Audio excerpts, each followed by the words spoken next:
sijapenda sana huu msimu wa Yanga kuishia hatua ya makundi. Sijafurahi, na pia ukiangalia dogo kanikamata mkia kwenye ligi.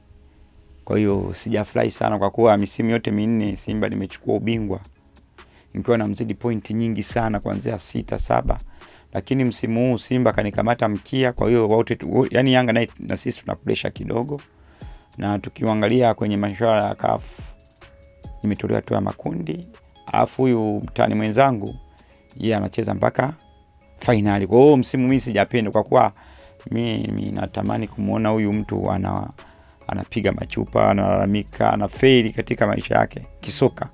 Kwa hiyo msimu huu mimi sijaupa 100% hujanifurahisha sana, lakini nashukuru Mungu Yanga ni kubwa na najua tunabeba ubingwa, lakini sitaki kubeba ubingwa Simba na nikamata mkia. Kwa kuwa mechi nilizozibakiza hizi Simba na inabidi nicheze kwa pressure, yani nifunga magoli mengi, kwa kuwa naweza nikateleza au tukawa sawa wakahesabu magoli. Kwa hiyo sijapenda kuona Simba kanikamata mkia, tena kanibana kabisa kwa pointi moja.